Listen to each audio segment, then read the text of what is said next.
We're going to be doing something a little different this week. We're taking the show on the road and doing this week's interview in a remote studio. Joining me is a personal hero of mine, a former guest on the Rubin Report, and now someone that I'm incredibly proud to call a friend, Ayaan Hirsi Ali. Ayaan's life story is a true testament to the human spirit, which shows that any of us, including a little girl born in Somalia who underwent female genital mutilation, can make anything with their life and really show what the human spirit is all about. If you want to test people on whether they truly stand for liberalism, tolerance, and Western values, just ask them what they think of Ayaan Hirsi Ali.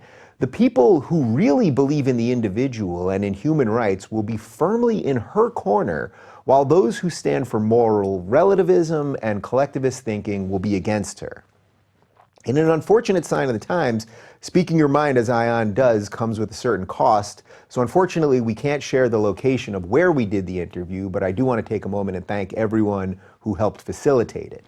And without any further ado, here's my chat with Ayaan Hirsi Ali.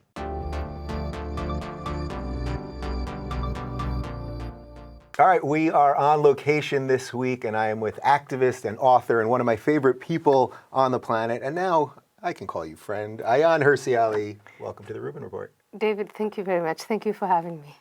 I can't believe that somehow this is our first time sitting down in person. That's right. We did it over Skype a few times, I guess. Yeah.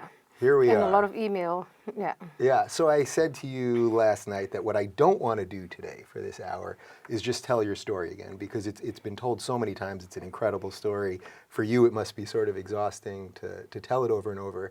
And we'll link to it below so that people can get it if they don't know it. Mm-hmm. But is there one piece of your story that you think has either been misconstrued or is an important piece that people haven't quite got, or anything like that? Well, it's the reason why I tell it at all, which is I use it to illustrate that it's possible, to be born in Africa, grow up in a Muslim household, and go through all sorts of adversities and come out whole and wholesome and healthy. And what I see sometimes, what some of my opponents use, is they say, oh, she went through all of these terrible things, and she's angry, she's resentful, she's miserable, and so she's using Islam to get back at an unhappy childhood. And I think that's false. Yeah, and especially now that I've gotten to know you a little bit, I don't sense any of that. I mean, there's such light in you and goodness and all of those things, and I don't sense any of that. But we're sort of just stuck in a situation where even by talking about this, it's somehow they want to project something on you, right? That's right. But I mean, if you look at the arguments of my opponents, what you see is they run out of logical consistency. They want to defend a system of life or a theory for life that is intolerant, that is anti-women, anti-gay, that conflates religion with politics. And some of them, really honest ones, defend it and go all the way to say, this philosophy is better than all other man-made philosophies. And they talk good, all the terrible stuff, that's the outcome. But the ones who believe in it and promote it and yet, find themselves in this what I think of as cognitive dissonance, they're the ones who would use anything. So first they say she has no experience. Then I put my experience on the table and they say, okay, that's bad. That's because you're traumatized. Things are not in the Quran. And I show them what's in the Quran. And they say, yeah, you misinterpreted. Or you're doing something other than what it says. Yeah. And on it goes. So I think it's people who have no argument or weak argument who take refuge in these inconsistencies. And just last night, we spent some time with some people that really had interesting arguments, and we didn't all agree on things, which I thought was wonderful. And people were quoting the Quran and all of this stuff, and that's what discussion is about, which is why this whole thing is so related to free speech and everything. Yeah. So instead of talking about some of the critics, let's talk about your new book. Should we call it a book or a booklet or a what should we officially call it? It started out as a white paper. Yeah. It's now a booklet, and I hope to expand it to a book and start treating other subjects such as assimilation that are not in the booklet. But it's an argument. I'm basically saying in there that there's this term Dawa. Yeah. that non-Muslims and Muslims should know about. I know that most people here, if you ask them about jihad, they have something to say about it. They may not agree on what it means, but most people are familiar with the term jihad. Right. If you understand jihad to be a holy struggle or a holy war against infidels, against unbelievers, then you have to understand that there is this whole process that's prior to jihad, and that is Dawa. Yeah. So when you talk about Dawa, what you're really talking about it's political Islam, which is separate. It's not independent of, but it's separate than what we think of as religious Islam, right? Yeah, I think I like talking about individuals because it's individuals who take actions, and then there is the doctrine of Islam. So I think from the get-go you have to separate Islam as a doctrine from Muslims as adherents. And Muslims... Do you ever feel that no matter how much you do that a certain set of people just won't let you do that? Because I do it every week here whenever we talk about this stuff, and a certain amount of people just, no matter how many times you do that, they're just not going to have it. They're not going to have it, but I'll keep doing it. Fair enough. I think it's very important to separate the doctrine from the people. And if you look at the adherents, what they do is they look at the doctrine and they select out of the doctrine what they want. So if you look at Islamic doctrine, Islamic history, Islamic scripture, you will see that politics and religion are intertwined. But there are many Muslims who just stick to what is religious. They'll say, look, I pray, I fast, I would like to go to Mecca, or they go to Mecca if they can afford to. But other than that, they're really, and their attitude toward other people, whether they are Muslims or non-Muslims, and their religiosity is to say, unto you your religion and unto me mine. Right. And all of this is in Islam. Yeah. So for those people, I like to describe them as Mecca Muslims, because what they're doing is they're selecting out of that whole doctrine the bits and pieces that were revealed in Mecca to Muhammad. So Muhammad, the founder of Islam, when he was in Mecca, he was saying certain things, he was behaving in a certain way, and there's that legacy, and they like to stick to that. Mecca Muslims, how many they are, I can't tell you. I think they probably could be the largest number of Muslims. Maybe they're decreasing in number now because the other group, the Medina Muslims, the ones who look at Muhammad's life and legacy and take whatever it is that he established in Medina, which is heavy on politics, heavy on military, those are the Muslims that engage in Dawa. So when we talk about this Mecca and Medina stuff and the history of this and all that, do you sometimes fear that by focusing too much on that we end up getting lost in historical things that don't necessarily tie us fully to what's happening now?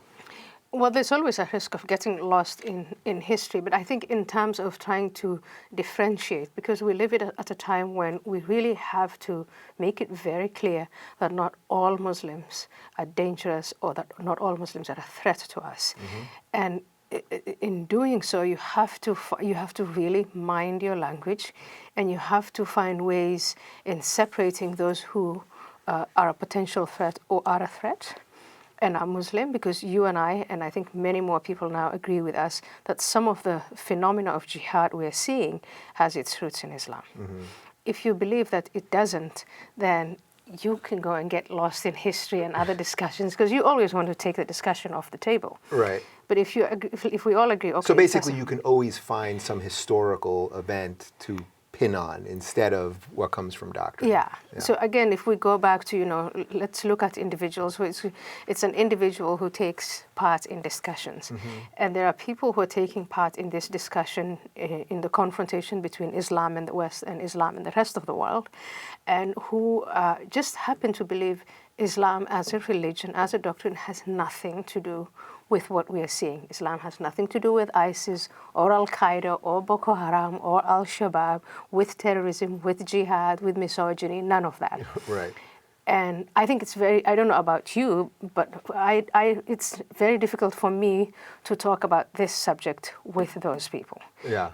Because I feel like their job is to deflect, and mine is to illuminate as much as possible. And I think it's helpful if we can pinpoint exactly what it is about Islam that we don't like, and that's a threat. And more importantly, who are the Muslims who are seeking to use Islam as a tool for political power, for domination, for misogyny, and to justify the unjustifiable, throwing people from tall places to their death, killing and enslaving women, regurgitating anti-Semitism. You know, we thought after 1945, with the end of the Second World War, that there was this enormous insight in the West: no more anti-Semitism, never again.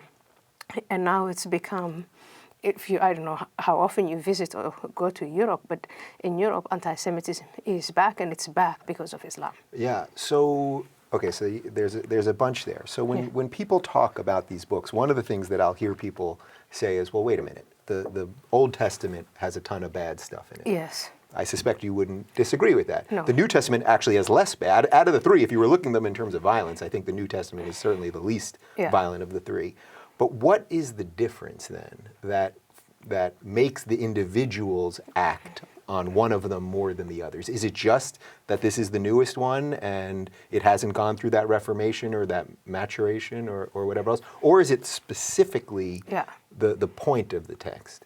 Well, I think historically, if you look at the history of Christianity, you'll see that there's been a lot of internal fighting about what Christianity should mean, the place of the Old Testament, the place of the New Testament. There was this whole process of Reformation, the Enlightenment, and beyond. Even postmodernism is part of, the place of Christianity. And one of the things that I think made it easier for Christians to move forward was that from the get-go, politics and religion were separate. So you couldn't be declared not to be Christian if you proposed or you were a proponent of man-made laws and rules. With Islam, we're not yet there. And there have been individuals in the history of Islam who fought for a separation of religion from politics. They've all been marginalized. They've been forgotten by most Muslims. They are celebrated only by non-Muslims in the Christian world. But and to this day, there are Muslims. I call them reformers. I call them modifiers. It's that third group. There's the Mecca, the Medina, and the modifiers. Right. To this day, you have these Muslims who want to modernize, who want to liberalize, who want to move forward, and who wants to say, let's just separate politics from religion so that no religious person uses Islam as a tool for political domination. But again, they're marginalized, they're sidelined, they're threatened. So is this the ultimate failing of what the frustrations that we and many others have with the left, that they have actually held Islam hostage in a weird way? Because every time someone comes out and says, I want to reform the faith, or what Majid Nawaz is trying to do with Quilliam Foundation and many other people now, and fortunately, as we were talking about, there is a growing movement there, but every time they step out of that lane, they get slammed. So it's the liberals, unfortunately, the left, that is holding the more extreme elements of Islam in power. I think that a part of it, of course, it's not. Of course, it's not all of it. So there's the internal dynamics of Islam and Muslims and how they fight out what to retain of Islam and what not to. Yeah.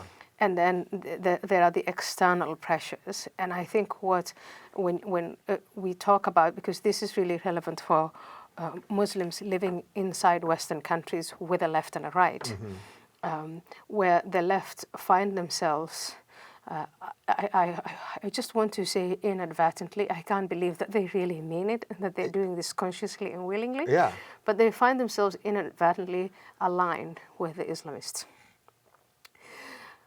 I've had some people say that's because the left hates America, the left hates capitalism, the left can't deal with political freedom, and to find another group with a similar outlook, even though they want a different outcome, right? That it's easy and very natural for the far left to align itself not only with Islam and Islamism, but also with other radical anti-Western movements. Yeah. And this is basically what intersectionality is, right? These sort of oppressed groups that are coming together, and these quote-unquote oppressed groups that are coming together to form something bigger, even if their own, what they want at the end of the day is actually very different. When I look at people talk about intersectionality and all, this whole identity politics thing, what I see is taking the human being, magnifying a biological attribute, and then putting them aside, putting them in a corner, as victims of oppression. And in a way, I feel sorry for them. I happen to be black, and I happen to be a woman, and I happen to be a minority in the United States. I even happen to be an apostate. Yeah. You're really going for the whole thing there, huh? For the whole thing, yeah. So talk about intersectionality. Yeah. But none of that defines me as who I am. I'm more than all of that. And I most certainly don't see myself as a victim. And knowing people who grew up in Africa, who grew up in Muslim countries, you probably know also some gay people who had to struggle and go through adversity. I think when you come out of it, you come out as a proud survivor. You don't come out as a victim, and you don't want to be victimized. You don't want safe spaces. You don't want to be in this constant mental state of anger and full of resentment and wanting to lash out at others and demanding that society or whoever it is that you feel oppresses you gives you money and jobs. And no, you come out of this thinking, you know, I've earned, I love to work. You know, what I'm proud of in my journey is that I was able to say every time when I tried to run away from that husband, some of the Somalis around me would say, you're going to rot in hell. And there's absolutely no way you're going to survive outside of the extended family, the clan. You will end up being a whore. And now at the age of 47, I want to look back and tell them, that didn't happen. Yeah. I didn't end up being a whore. I don't think I'm going to burn in hell because I don't believe there's a hell. And I have a wonderful, comfortable life that I couldn't have if I had gone with that man. Yeah. And so that doesn't make me into a victim, intersectionality or no intersectionality. Yeah. So to me, the whole thing, the whole hogwash of, you know, the language, I try to go through some of these articles and books, and they're so boring. Yeah. It's just one long excuse to wallow in self-pity. And that's not, those people don't speak for all blacks, for all women, for all minorities. They just speak for, in my view, a very small subsection of overprivileged individuals who are seeking to take advantage of the trend now of white guilt. Yeah, so is the irony that it may not even be exactly what you say that is getting, for your critics, it's not exactly what you're saying, which if you probably whittled it down, they might agree with you on some of it, privately at least, but it's that you don't act like a victim, and they can't, that is so counter to the entire movement that even if you could get them to privately say, you know, you're making some good points, but that your very existence as a free, functioning, happy, successful person is counter to their movement, and that's more of a threat than whatever you can say about Islam or anything else. That's a threat, and the leadership within this movement, I have no idea what to call them. You brought up the term intersectional. Are they called the intersectionals? God knows what they're called. They love the Oppression Olympics, which I heard first from our friend Faisal. Oppression Olympics, some of it, I mean, look at college campuses. There are freshmen, young, vulnerable students, impressionable minds, and their heads are filled with this nonsense that, you know, they have to fear for their lives and that they're not safe on campus, on American campuses. And it's that kind of leadership that I find so toxic, because here you have young people, in my view, I mean, I come from Africa, people would kill to be in any one of these Ivy League universities and get an education.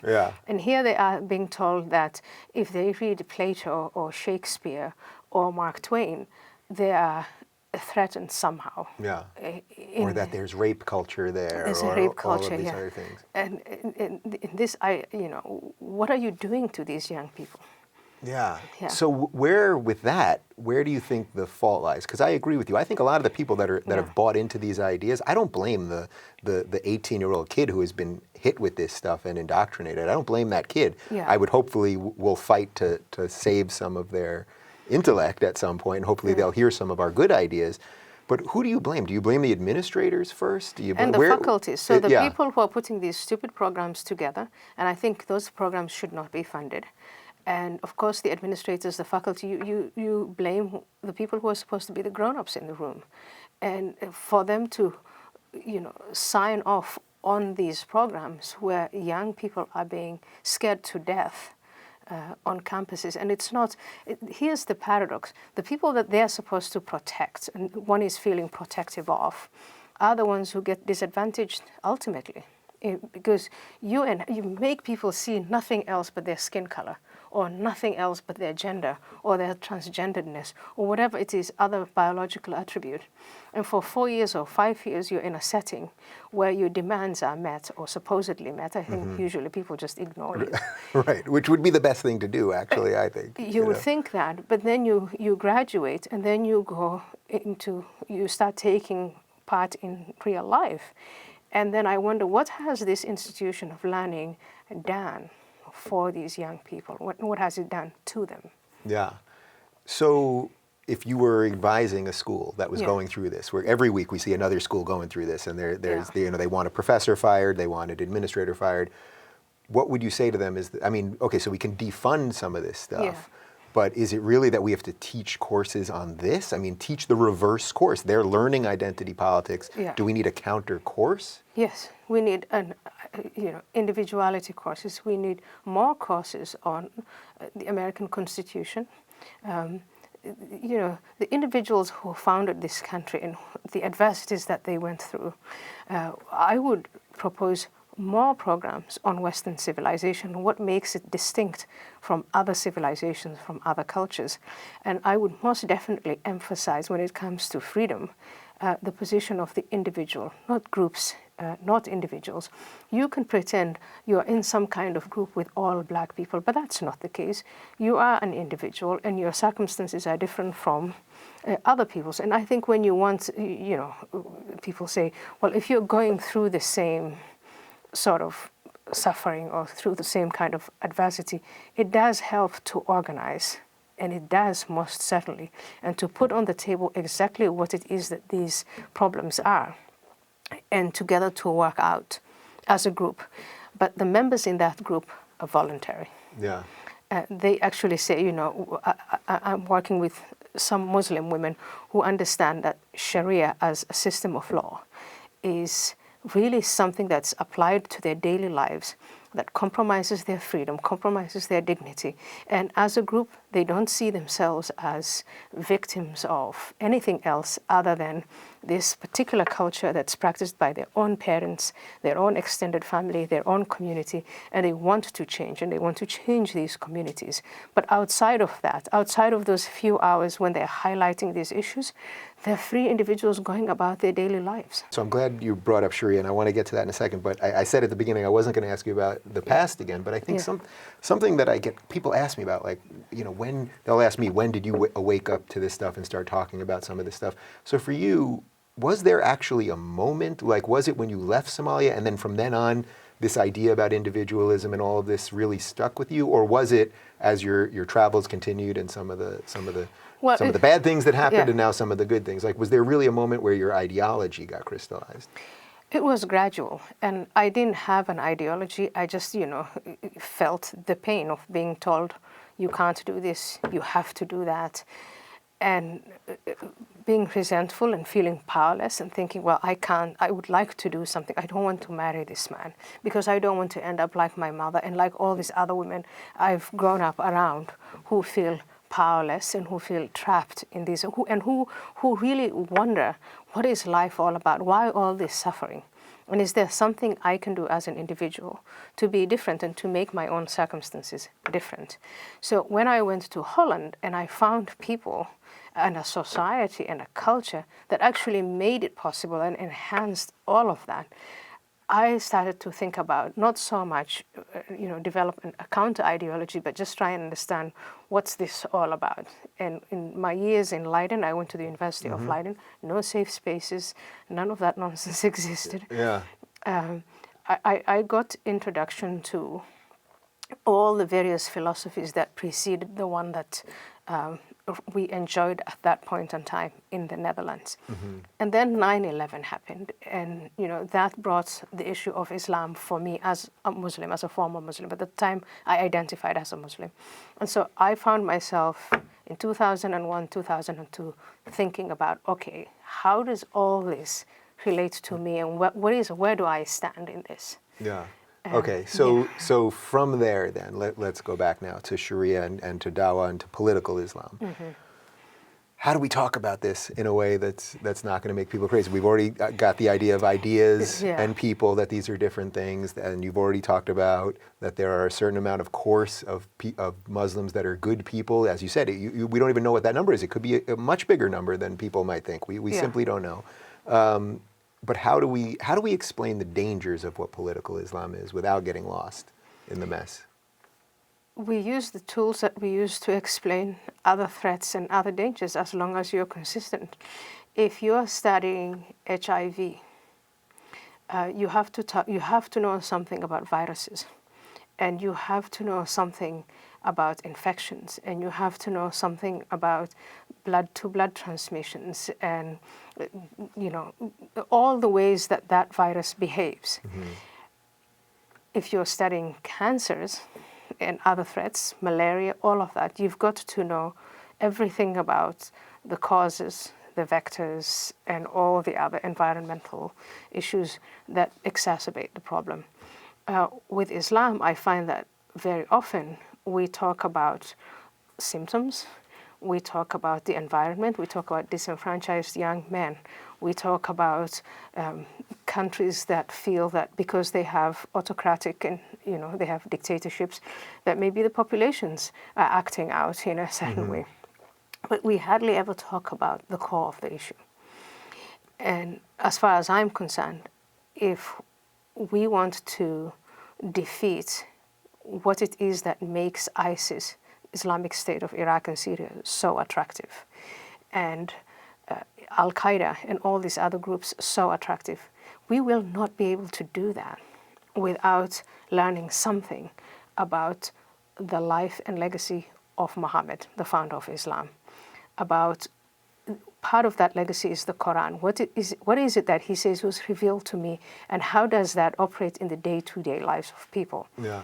The leadership, the Saudi Arabian government spent billions of dollars spreading part of that legacy across the entire world. That is an activity, that's Dawa. That's an activity to Islamize non-Islamic societies and to strengthen Islam or radical Islam or political Islam within majority Muslim societies. So if we don't understand, if we don't scrutinize these activities and don't analyze them properly, we will always be chasing the symptoms. Yeah, and this is what we see when we see that Germany, that the amount of mosques in Germany that are funded by Saudi Arabia is up by some, I don't know what the percentage is, but it's some crazy percentage, and that they're teaching these ideas. So what is the goal then? When they say what is the goal of Dawa? Is it truly to turn these Western countries into Islamic nations, to have a bunch of Westernized people actually suddenly living under Sharia law? It's to Islamize. And, the president of Turkey, Erdogan, is very explicit about it when he's speaking in Turkish. He wants to Islamize Europe. He advises immigrants, Muslim immigrants, to have more children because he thinks that's the fastest way. Yeah. And governments like that of Saudi Arabia and Qatar and Kuwait, they pump a lot of money into Western societies and target immigrant groups and ask them not to assimilate, because to assimilate means less Islamization, and to create these parallel societies where they live by what I call Sharia light. And Sharia light always starts with trying to cover up women and establishing Sharia councils where marriage and divorce laws and laws of custody, women are persuaded not to take advantage of or to recognize the normal secular laws that protect them. So this is literally a set of laws that exists sort of parallel to our regular secular laws, but it replaces them, and this is what certain people are living under. It's now become a reality, and ever larger numbers of Muslims are adopting this Sharia light and this idea that at some point Europe is going to be Islamized and the West can be turned against itself to become Islamic. Now, what we see is there are those groups who use force and violence, they use terrorism, and then there are the governments and the legitimates. They're called legitimate because they are not using violence. At least that's how they regard themselves, that are working within the system. to expand the number of people who accept willingly that these Sharia-like laws apply to them. So they create parallel communities or parallel societies. Now, are they going to really succeed in their goal of Islamizing Europe? I don't know. I hope not. I don't think so. But they're trying. Yeah. And I think there's nothing wrong in recognizing the fact that they're actually trying. Yeah. So do we get lost in too much of the violence? I mean, if you were to ask the average person who doesn't know that much about this, they would say, well, I'm mostly concerned because I see trucks driving into people in Sweden and shootings in Paris and the Pulse nightclub in Orlando, et cetera, et cetera. But that really may be a distraction from really what's going on. Like, do these things work together? Are the jihadists and the Islamists, even though you're saying they have totally different, the ideologies are different, are they somehow in cahoots? Well, our liberal governments do what I think primarily governments must do, which is protect people from terrorist activity. So we have intelligence communities that are monitoring individuals and groups who are planning the next terrorist attack. And I think that should continue. But the rest of us who are not monitoring terrorists, we should understand the process before the jihad. So before a guy jumps in a car or in a truck with a knife in his hand or with a gun in his hand, you've got to understand how is it that this man came to this conclusion. He's going to kill strangers, people he doesn't know. What is it? And when you look at the history of all the people who've been captured and were able to talk about it, they just say, I'm doing it because I believe that it's my religion. They believe that they're going to heaven for doing it. And the more you listen to them, the more you compare the notes to what they hear in mosques and what's taught at Islamic schools, what is preached sometimes on the streets. See, there's all this non-violent activity that is taking full advantage, exploiting the freedom of association, the freedom of religion, the freedom of speech, to spread this idea among people. That is, I think, when we as a society should wake up to this and say, wait a second, what is this message? What are these people teaching? Which groups and individuals are they targeting? What is their objective? And can we develop a counter-narrative? And we have that counter-narrative. We don't even have to develop it. We just need to market it to those individuals and groups that they target. I'm perfectly happy to talk to, and these are the people that I would like to talk to, the prisoners, the immigrants, everywhere, and tell them, listen, you come from a country where Sharia is actually the law, and you fled that country. It's not a great life. You're now in a free country. Do you know what the two different philosophies and the two different principles are that each of these countries is founded on? This is what Sharia, countries that are founded on the Sharia principle, this is what they look like in real life. Life is miserable. It's miserable for women, it's miserable for religious minorities, it's miserable for gays, it's miserable for men, it's miserable for everyone. It's miserable for most of the Muslim people that live there that just want to be free. I think in this case a good example is just forget the minorities, just think of the majority. Majorities, it's miserable for everyone. You look at these other nation states that are founded on the principle of freedom, of equality, of tolerance. Hey, life may not be what heaven is painted out to be, where you can have 72 virgins at a time, and drink wine. Seems like a bit much. It seems like a bit much. So it's not, that fantastical and utopic and, in my view, kind of, really stupid. But I wouldn't even use the word stupid. I would just say, hey, it might not be as Disneyfied as that. But, you're free to do what you want. Life is stable. It's predictable.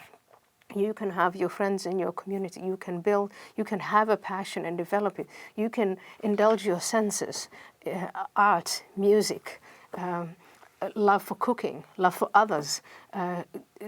It's so much more attractive. In fact, when I came to Holland and here in America, often I think, but this is paradise. I want to live as long as possible. I don't want to go to this promised paradise. And so we have to start talking to the same audiences about, is there really an afterlife? Was Muhammad really moral? Should you really follow everything that Muhammad said to this day? Yeah. Or are there some things that are unacceptable? I mean, it's a few centuries later. Right. And I right. tell We should you, at least be able to talk about it. Yeah. At the very least. and yeah. we should talk about this in elementary schools, in high schools, in universities. That's where young people are. We should use cultural tools, the cinema, music, everything, to try and influence them to make these choices. But we've got to make them aware of this other choice, the principles of freedom, because that's not where they come from. They Yeah. don't know it. So is that really where the West has failed? That, you know, your phrase about the tolerance of intolerance, and you're making a very clear case that they want to use our tolerance against us, and Yeah. yet our tolerance is so built in to the West. Of course, we have problems, and there's, you know, Yeah. people, we have monetary, you know, people have all sorts of different amount of money and all kinds of problems, and there, of course, are still people that are racist and all of those things. Yes. But that our basic tolerance Yeah. is now being turned on us, and we haven't done a good job selling it, right? Because we do find out that a lot of these jihadists, Yeah. they don't come from poor families. Many of Yeah. them come from well-to-do families, and many of them are well-educated and all of those things. Yeah. Which, if we would push that idea out more, perhaps it would give us a little more credit in what we're trying to do. And what we're trying to do, yeah, I think it is the recognition that it is not like we talked about the symptoms. It's not because people are poor. In fact, I think people are poor because if the principle of Sharia is the prevailing principle, people will be poor. Sharia is not about making money. Sharia is about trying to adhere to a set of rules very blindly that are economically unfriendly and that increase inequality. I mean, look at the position of women. Mm-hmm. If you lock up women that way and you keep them ignorant, you're going to have a society that's extremely poor and with great inequality. With Sharia, it may be well-intended, whatever the intentions are. I can't see the well in there. But you are also creating circumstances for the abuse of power. Power is concentrated in the hands of very few people. The clergymen who believe that they can tell you the difference between right and wrong, who put themselves on God's seat. Mm-hmm. So it's just it opens the doors for ultimate pure exploitation. Yeah. And we in the West, we have failed to sell. And I think part of it is because the people, present day Westerners, didn't do the fighting. You know, they were not the young, hungry, scrappy men that made this country. They're the ones who inherited it after several generations. So people don't know. I remember being in Holland and seeing, you know, this idea of freedom was the identity of the Dutchman, almost a biological identity. They took it so for granted. They couldn't understand why people didn't just adapt. Yeah. Yeah. Yeah. They didn't think that they didn't see that it was something that they had learned from their parents and their environment. Their parents had learned from their parents. And I always compare it to, you know, children of wealthy family businesses. The first generation is the one that makes the money. Right. The next generation kind of knows what the first generation went through. They are conscious of the fact that they have to carry these responsibilities forward. But ultimately, a generation comes that just spends and doesn't know where it all comes from. Yeah. And part of me thinks, you know, we're living at a time when lots of Westerners are really spending this legacy of freedom, and they don't know what it is not to be free. They don't know what inequality really means. I'm not talking about inequality of outcomes. Yeah. I'm talking about this idea that is ingrained in people outside of the West, that they have an inferior spot and that's their spot. Yeah. So as women, you're inferior in a caste system. You belong to your caste and you can never come out of it. And there's no social mobility. Or if there's social mobility, it's because of Western influence. It's not an organic thing that comes out of these cultures. So Westerners just think, you know, people will come to it. Yeah. And it's just simply not true. It's not true, and it's dangerous because if we don't engage in a Dawa for freedom, we're going to be overtaken by the Dawa for Sharia. So one of the things that I've been trying to figure out, and with a bunch of our allies, some of that I've had on my show, I've been saying I'm finding it a lot easier right now to build bridges with people that are thought of as more traditionally on the right, because at least it's rooted in the individual, which is obviously a big part of everything you're talking about. Yeah. do you see room to build anything left with what is the modern left for the most part? So, for example, they'll prop up someone like Linda Sarsour and basically not ever offer you a platform. Or even for me, I only get invited to colleges from the young Republicans and the libertarians and the freedom this and that. And I think it's probably very similar to you. I think that your observation that people who identify as conservative in this country and ironically liberal in Europe. Right, which is another thing, which when you have a show on the internet, then all the words get people crazy. Yeah. So people who identify as conservative in this country, in the United States of America, they find it so much easier to see,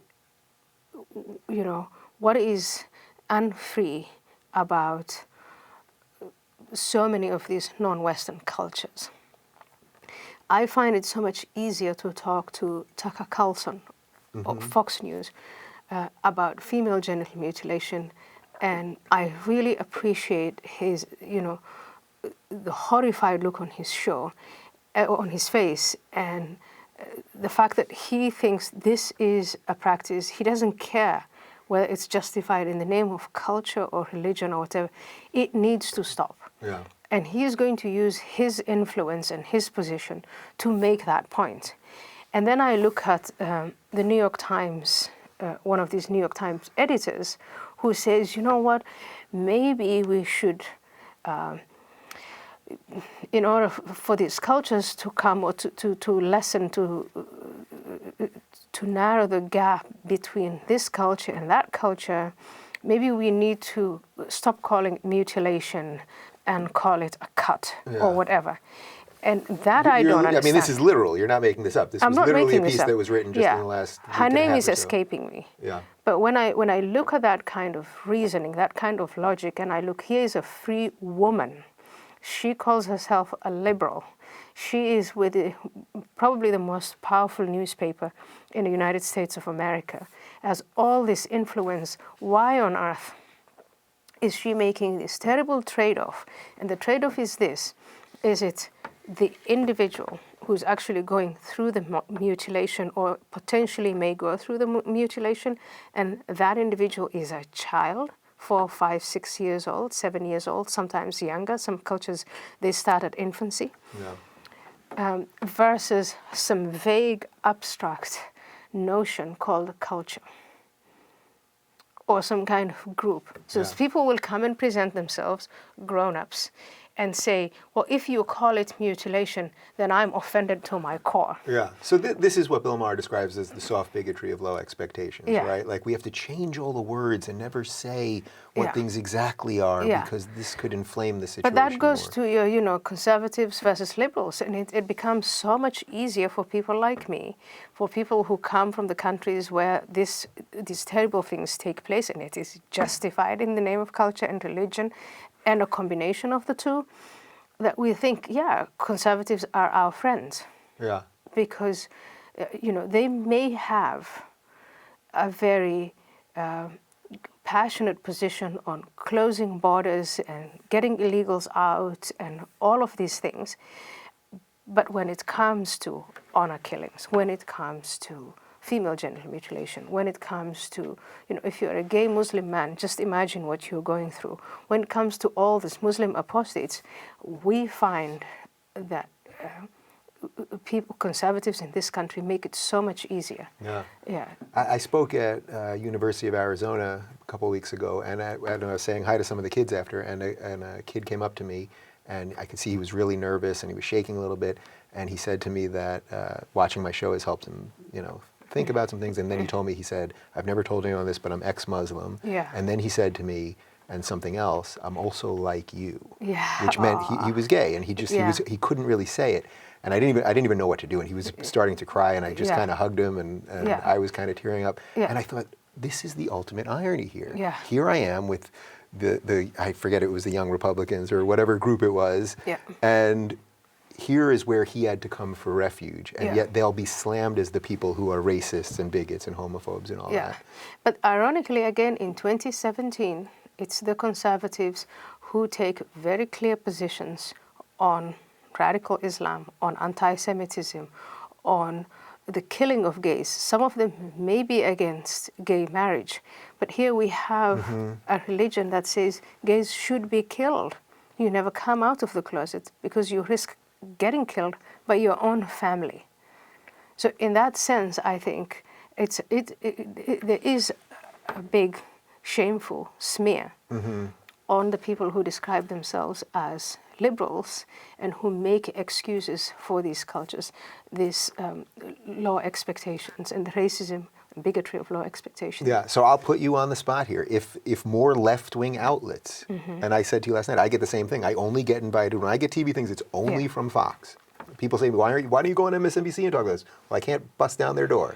So, but if you got more invites from the things that are thought of as liberal or left, or invited to schools or wherever else, you would do that, correct? Like, oh, I would do that. I have a relationship with CNN. I've been on their show many times when, something happens. I write for the Daily Beast once in a while. They're not monolithic. And within every organization, there are individuals, who just, pure common sense, say these things are inhuman, these are violations of our human rights, and these things should stop. But very often I also hear, I can't say this or I can't do this because the rest of the organization doesn't want it.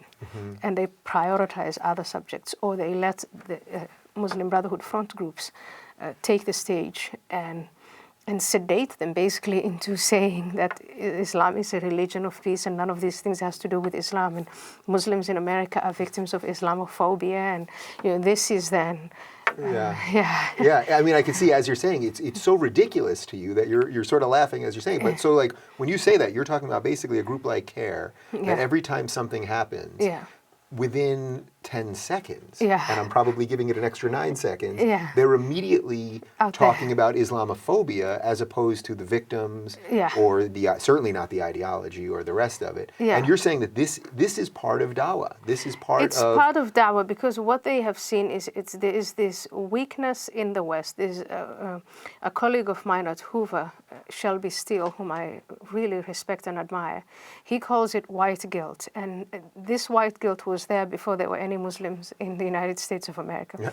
But organizations like the Council of American Islamic Relations, they see this and they exploit it. And sometimes they manufacture this. They talk about a backlash. No backlash ever happens.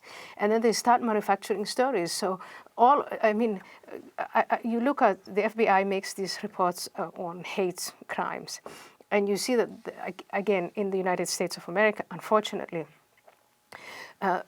the largest number of recorded hate crimes is against Jews. There is a little bit against Muslims, and then even some of that ends up being, manufactured. And when CARE uses cases like those, they don't tell the public, oh, but this case has been debunked. They keep using it. And the whole point is they see that people feel guilty, and it's a way of shutting people up. It's a way of stopping them from questioning. And then what you get is that people start talking about, instead of talking about it openly in open platforms, you hear people talk about it, behind closed doors and on birthdays and in scenes where you can't really have a proper debate from both sides. And that's unhealthy. It's unhealthy, but then the irony is that then a terrorist attack happens, they immediately do that, and then the only time that these networks put some of the reformers or the ex-Muslims, so Majid or you or whoever else, they only put them on right after, when the feelings are still raw. You know what I mean? We're doing this, hopefully nothing happened while we're doing this, and we'll put it out, and it'll be for people to learn. But the media now, at least cable news, is so reactive that you have these competing things that make no sense together. You have the reaction of it's Islamophobia, as I think you said in one of the things, the bodies were still warm, and then or you have the reaction of they only put you on while it's happening and it's still raw. So it's like these competing forces. Or they frame a story in such a way that, Major Nidal Malik Hassan's attack was workplace violence, or Orlando was just another gay hating man, and it has nothing to do with what he said. It had to do, And had he been Christian, of course they would have said, if they could have found the most light connection to Christianity, the left would have went bananas with this, and they would have said, you see, the Westboro Baptist Church and the Christians are doing this. But and that's what's causing the backlash, because they're going so out of they're bending over backwards, and they're starting to look ridiculous. But there is no backlash, you see. Right. We live in a country of about 3 million. 3 million. We got a couple more. 300 million, 325 million people. And if you look at, again, these FBI records, it's really minimal. You don't see a backlash. You see the opposite. You see people, Americans, saying, I'm going to protect my Muslim. Right? You see rabbis and Christian priests and the leadership going out and organizing more interfaith, Muslims being welcomed everywhere. You don't see a backlash. They've been saying this in Europe. They've been saying there is no backlash. Right. We see these pictures where they'll write something mean, and then half of them turn out to be fakes, as you said before. Fake, yeah. Yeah. And by the way, that happens on all sides. That whole thing about the JCCs, the Jewish Community Centers, being called, it turned out to be an Israeli that was doing a Jewish Israeli. So again, you can see things bad wherever they are either way. But when something like that happens within the Jewish communities, because there are several Jewish communities, they get incensed and they stop it. And they come out and say, yes, this is one of us. This guy is one of us. And for whatever reason he's doing it, it needs to be stopped. But when you look at the Muslim leadership, have you seen anyone come out among the organized Muslim groups to say, let's stop this now? This whole bogus Islamophobia charge, let's stop it. Let's do away with it. You don't see that. What you see are people like Asra Nomani and the other Muslim reformers who are saying, we don't feel the backlash as Muslims. In fact, we are more scared of these organized Islamists than we are about some kind of extreme right-wing backlash that never happens. Right. Okay. So before we finish, I want to talk a little bit at the end about your foundation and what you're doing, because I think you're building some new things now that I think are important. And a network to stop a network, I think, is loosely what you said before, which is that's what we need. But I do want to spend a couple minutes talking about female genital mutilation, because we've mentioned it. I read your piece about it, and you describe the 5 types, and it's horrific. The only reason I want to talk about it is because reading it, and even the way you wrote it, I think after the 3rd type, you said this is getting hard to read. It was hard to read from the beginning, but you said something to that effect. And really, I really was having trouble reading it. I mean, it's so viscerally awful. So we can go through all of them if you want, but we don't have to. But can you just, for a couple of minutes, just lay out what's going on there? Because people are now hearing it, and you're right, when the New York Times then says, well, it's cutting. And last night you described some of the other... And some academics say this has been going on for a long time, and it must have some kind of value that we as Westerners don't understand, so we should just let it be. So we'll link to the article down below so people can read it, but if you want to just lay out a little bit of it. Well, the first thing I want to point out is this is being done to children. It's being done to girls, little girls, vulnerable by people they trust, their parents, their extended family, grandmothers, aunts. A lot of women are involved in keeping this practice in place. They have their reasons for doing it. They say it's religious, it's to give the girl the opportunity for a husband in the future, whatever. So this poor little girl is really not consulted at any moment about whether she wants it or not. It's harmful. And in some cases, it's so harmful and debilitating, it leads to paralysis, it leads to death. Children bleed to death. It leads, I can't even begin to talk about the psychological effects of once you realize that a part of you has to go because it's filthy. And so you have to realize that. It's happening to children. Yes, it does happen outside of the United States, and now we are seeing those cultures come here and carry on the practice. We have laws here that purport to protect all children. And what you're doing by accepting this practice or turning a blind eye to it is that you're saying the United States laws that protect all girls and women do not protect these few. girls from Egypt, from Sudan, whose parents are from Egypt and Sudan, and Saudi Arabia and India or Pakistan, any of these countries where it's commonplace to cut the genitals of girls, to mutilate and to close them, the law does not protect them. So you're quite literally saying we have laws except for the people who need those laws the most. Yes. I mean, it's the height of absurdity, actually. It's the height of absurdity. Again, you go back to the bigotry. It's standing everything. If you are not a racist and you really mean it, then you should open up these laws to little girls from these cultures. With forced marriages, with honor killings, it's the same thing. If you believe that the law should protect all women to own their own bodies and to make their own choices, then the same laws should protect these girls. The girls who come to the AHA Foundation at the age of 16, 17, I'm being forced to marry. If I disagree, I'm going to be killed by my father. We can't get law enforcement to help out. We give, we teach, we train, we've created training manuals, we talk to service providers and all that. But one thing that I really think needs to become, and this is our aspiration, the aspiration of the AHA Foundation, is to make every American aware of the fact that these practices, child marriage, forced marriage, female genital mutilation, honor violence and honor killings are happening right here. And these vulnerable women are excluded. They're excluded from the laws that protect us all. Yeah. So then I think as a perfect ending, so your foundation, you've changed around a few things. You guys are growing. I know you're doing a partnership with Faisal. For people that want to get involved. Because I do think we're getting some wins here. This type of stuff is starting to resonate. How can they get involved? I mean, of course, people can give money and help get voices out and help find some people that are in closed societies and things like that. But what else can people do? Volunteer work. Because if you understand what the problem is and you have the time, you can help us take that awareness, volunteer your time. If you're good with social media or other ways of reaching as many people as possible, please help us out. If you are a teacher, if you are a policeman, if you are any other service provider somewhere in the country and you are confronted with any of these practices, please let us know.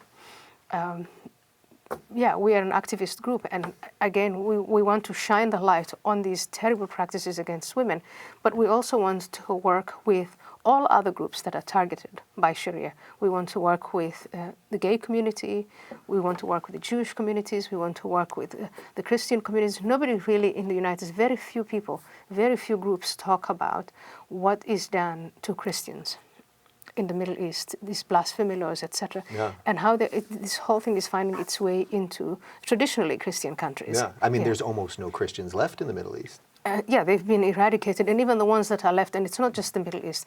Think about the blasphemy laws in Pakistan. Think about what happens to Christians in Malaysia and Indonesia.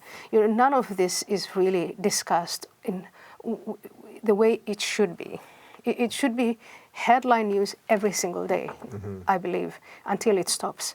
We should be pressuring our government to tie economic, political, diplomatic, to use all of these tools as a pressure method to stop these persecutions. The mainstream media is not reporting. And once in a while, you see a report here or there, but it's not a campaign. It doesn't look like it's being taken up. And I think we should, make all of this. I'm someone who's really benefited from globalization. I am an immigrant who is really grateful to have been allowed here in the Netherlands and to have come out of this. And I think my duty, as with other successful immigrants, is to make sure that we shine a light on these atrocities. Well, I know it truly is about being an individual because you've inspired hundreds, if not, I'm sure thousands of people, including me, that got me to have a little bravery to do what I do, and that's all we need. So it's been a pleasure. I could talk to you all day, but I know you have many more things to do today. So I thank you for coming in, and for you guys that do want to get involved, check out Ayaan's foundation. It's ahafoundation.org.